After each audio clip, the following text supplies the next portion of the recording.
खरड़ में ही आप देख लो, पिछले 2 महीने में 5 कत्ल हो चुके हैं, कोई पकड़ा नहीं गया, कोई कुछ नहीं हुआ। तो ये सारा हाल देखने के बाद तब भी अब सहारा किसका, बीजेपी का सहारा रह गया। पहले बात होती थी करप्शन की, पहले बात होती थी स्कैम्स की, पहले बात होती थी इनएफिशिएंसी की। एक टर्म आया था, अब हमारे पास कितना स्कैम हो रहा है, कितना हो रहा है। आज की डेट में प्रो इनकम्बेंसी है, मतलब वोट जो पड़ रहा है प्रो इनकम्बेंसी भी पड़ रहा है, क्योंकि आज की जो यूथ है वो देख रहा है कि डेवलपमेंट कितना हुआ है इन एवरी सेक्टर। नमस्कार, आप देख रहे हैं नो द नेशन। मैं हूं दिव्या सिंह शर्मा। आज team know the nation election vibe check with Divya में लाई है चंडीगढ़ से ग्राउंड रिपोर्ट। आइए हम चंडीगढ़ के लोगों से बात करते हैं और देखते हैं कि कैसे चुनाव का माहौल है यहाँ पे। चलिए कुछ लोगों से बात करते हैं। आइए, आपको क्या लग रहा है, चंडीगढ़ में भी इस बार भी उन्हीं की लहर है? हाँ जी, इस बार बहुत अच्छी लहर है। लगभग 1.5 लाख के मार्जिन से हम लोग जीतेंगे, बीजेपी जीतेगी इस बार। पिछले 10 सालों में उन्होंने ऐसा क्या काम किया है जिस वजह से उनको वोट मिल रहा है, या ये मोदी लहर की वजह से ही मिल रहा है? दोनों ही बातें हैं मैम। अगर मोदी की लहर देखें तो उसका भी बड़ा असर है, और जो यहाँ की सांसद रही है उन्होंने बड़े अच्छे काम किए हैं। जैसे मैं आपको गिनवाता हूँ 3-4 काम। चंडीगढ़ में या पूरे हिंदुस्तान में जो नौकरियों में 2 साल के लिए उम्र बढ़वाई, वो किरण खेर जी की देन है। चंडीगढ़ में फ्लाईओवर जो अब बनेगा वो किरण खेर जी की देन है। जो छोटे तबके के लिए 10 रुपये में खाना दिया किरण खेर मैडम ने, वो भी उनकी देन है। जो ये पार्क बने, जितने भी ये जिम बने और जो डेवलपमेंट हुआ, वो भी किरण खेर जी की देन है। बड़ा अच्छा उन्होंने काम करा। और सबसे बड़ा पॉइंट ये है कि उनके ऊपर किसी भी तरह का, या बीजेपी के किसी भी लीडर के ऊपर कोई भी करप्शन का आरोप विपक्ष भी नहीं लगा पा रहा है। विपक्ष का कहना है कि तानाशाही का माहौल है। आपको क्या लगता है कि ये उनका जो आरोप है ये सही है? नहीं, देखिए, अगर मान लो तानाशाही होती है तो ऊपर से प्रेशर होता है। आप लोग देख रहे हैं लगातार फॉलोवर्स बढ़ रहे हैं। सबसे बड़ी पार्टी, विश्व की पार्टी बनती जा रही है बीजेपी। आपका क्या कहना है जो सामने कैंडिडेट खड़ा है कांग्रेस से, मनीष तिवारी जी, उनके बारे में? वो बाहर से आए कैंडिडेट हैं, हर बार कहीं ना कहीं अपनी, क्योंकि अगर कोई काम अच्छा किया हो तो उन्हें अपनी कॉन्स्टिट्यूंसी छोड़ने की ज़रूरत नहीं पड़ती। लेकिन ये हर बार तीसरी बार वो कॉन्स्टिट्यूंसी छोड़ के यहाँ आए हैं। तो ये सबसे बड़ा कारण है कि वो काम नहीं करते होंगे हर बार नई जगह जाके। उनको क्या ज़रूरत थी अनंतपुर साहब छोड़ने की, जबकि पंजाब में उनकी लहर थी। चंडीगढ़ में हारने के लिए क्यों आना था? क्या आपको उनको लग रहा है कि पंजाब में भी हारने वाले हैं इस बार कांग्रेस और बीजेपी आने वाले हैं? इस बार पंजाब में भी हारने वाले हैं, क्योंकि पंजाब में आम आदमी पार्टी का बहुत बुरा हाल है। वहाँ ना तो कोई डेवलपमेंट है, ना कोई रोड डेवलपमेंट है।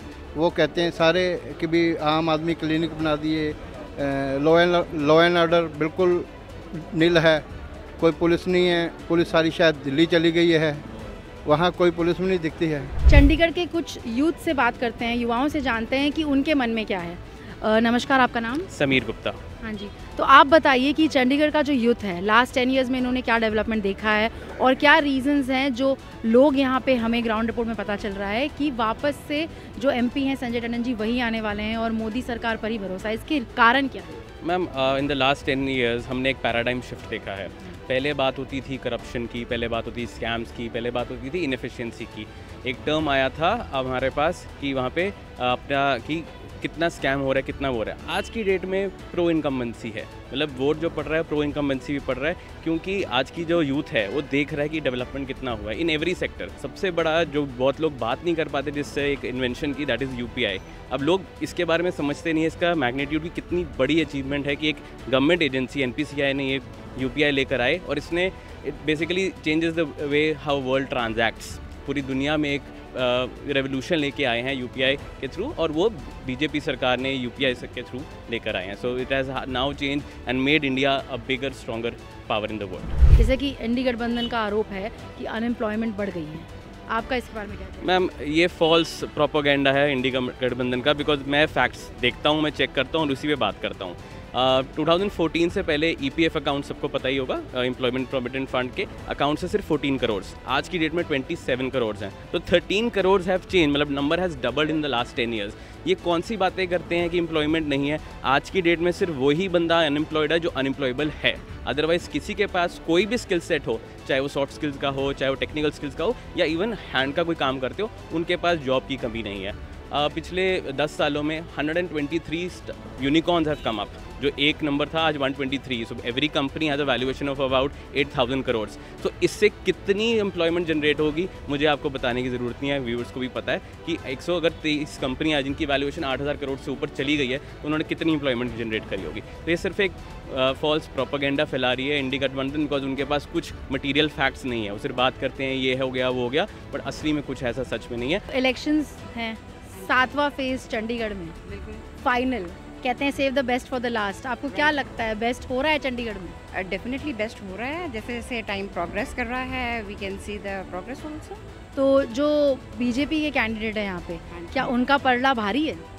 देखो अभी तो बिफोर इलेक्शन या बिफोर रिजल्ट तो कहना कुछ डिफिकल्ट है, but yes they are doing their best. इसका कारण क्या है? उन्होंने 10 साल में काम किया है यहाँ के एमपी कैंडिडेट ने? डेफिनेटली किया, 100% किया है, that's why we can see the way going around. And is it his work also और is it on Modi's name also that he is doing? It's like combined efforts we can say. INDI गठबंधन का क्या लगता है आपको, कुछ vision है? अगर है तो क्या है? उनका देखो, जैसे उन्होंने फॉर एग्जांपल अब चंडीगढ़ की बात करें तो उन्होंने इंडी में ही जो अपने कैंडिडेट हैं मनीष तिवारी जी है ना, तो उसको इकट्ठे खड़ा किया। आम आदमी पार्टी, कांग्रेस और अदर पार्टी उनको सपोर्ट कर रहे हैं। बट प्रायर टू दिस की वो पहले आई थिंक अनंतपुर कॉन्स्टिट्यूंसी से खड़े थे उस टाइम पे, तो वहाँ पे भी मतलब आई थिंक वो जीत नहीं पाए थे। तो अभी जैसे यहाँ पे तो उनको एकदम से यहाँ पे खड़ा करने से पहले 2-3 साल एटलीस्ट यहाँ पे काम करते, फील्ड वर्किंग करते हैं ना, कि आप किसी के फेस के ऊपर आप वोट नहीं मिलती आज की डेट में मैम, कोई कैंडिडेट्स को भी वोट मिलती है। हम बात कर रहे हैं चंडीगढ़ के सेक्टर 38 में एक्स प्रेसिडेंट व्यापार मंडल से। आइए इनसे जानते हैं कि क्या बदलाव देखा है इन्होंने चंडीगढ़ में और देश में। आप बताइए कि आपने देश में और चंडीगढ़ में क्या बदलाव देखा है पिछले 10 सालों में? चंडीगढ़ के अंदर नरेंद्र मोदी जी जब यहाँ प्रचारक बनकर आए, प्रचारक आने के बाद उनकी सोच जो थी, जो आज भी वही है, उस वक़्त भी वही थी कि देश को आगे ले जाना है, समाज को आगे बढ़ाना है, हर चीज़ को आगे लेकर चलना है। ये जो सोच थी वो आस्ता आस्ता एक बड़ा वृक्ष की तरह बढ़ कर के वो बन गई। अब हर जगह के अंदर, हर कॉर्नर में, क्योंकि आपने देखा होगा कोरोना काल में चंडीगढ़ के लोगों ने जब सारे देश भर में जिस तरह प्रधानमंत्री ने सारे काम को संभाला और किया, उसकी सराहना सारे वर्ल्ड के अंदर हुई। यहाँ तक के छोटे छोटे मुल्कों को भी दवाई मुफ्त दी, सामान मुफ्त दिया, मेडिसिन दी, हर तरह की सुविधा दी। और अब भी जो नई दिशा शुरू हो गई है कि यहीं की प्रोडक्शन देश भर में जो माल बन रहा है किसी तरह का भी हो, चाहे खाने पीने का हो, चाहे और तरीके का हो, चाहे टैंक या जहाज बनने हो, सारी चीज़ जो है जो कि बाहर से आती थी आज देश में बननी शुरू हो गई है। और आने वाले जो 5-10 साल हैं उसमें और भी आगे प्रगति होकर यही चीज़ें देश को आगे लगाएंगी। तो ये भविष्य को देखते ही क्या लगता है युवा भी मोदी जी के साथ हैं? युवा जो आज जिनसे भी बात करते हैं वो अपने आप ही कहता है कि हम तो समझते हैं कि मोदी युवा के लिए बच्चों से अपने आप बात करना शुरू कर देते हैं, बच्चों के साथ बातचीत शुरू कर देते हैं, उनको बुला लेते हैं, उनकी बातचीत शुरू हो जाती है। युवा पीढ़ी जो है बिल्कुल मोदी जी के साथ है और रहेगी। आइए जानते हैं कि चंडीगढ़ में जो हर समुदाय हैं बीजेपी और मोदी जी के साथ, इसके पीछे क्या कारण है। आइए यहाँ के ही लोकल्स और काफ़ी जाने माने लोगों से जानते हैं। तो लास्ट 10 साल में चंडीगढ़ में आपने कोई डेवलपमेंट देखा है जो आपको अच्छा लगा है, जिसके कारण? ठीक रहा है जी, काम 10 सालों में काफ़ी हुआ है। आगे भी इन्होंने मैनिफेस्टो में व्यापारियों के मुद्दे 4-5 अच्छे मुद्दे लिए हैं, वो कहेंगे जो काम रह गए आगे करेंगे। यहाँ पे ग्राउंड रिपोर्ट में हमें प्रो इनकम्बेंसी दिख रही है, एंटी इनकम्बेंसी की जगह सब चाहते हैं दोबारा यही सरकार आए, तो इसका कारण क्या है? हम चंडीगढ़ की बात करते हैं तो महिलाओं की सुरक्षा के लिए मैडम किरण खेर जी की तरफ से बड़े ही अच्छे कानून लाए गए हैं। आज महिलाएं सुरक्षित हैं। हम अगर ट्रैफिक पुलिस को पहले लेके चले पहले वो व्यवस्था थी बट इतनी हद तक अच्छी नहीं थी महिलाओं के लिए। रात के टाइम जो औरतें हैं, जो बच्चियां हैं, वो सुरक्षित नहीं थी।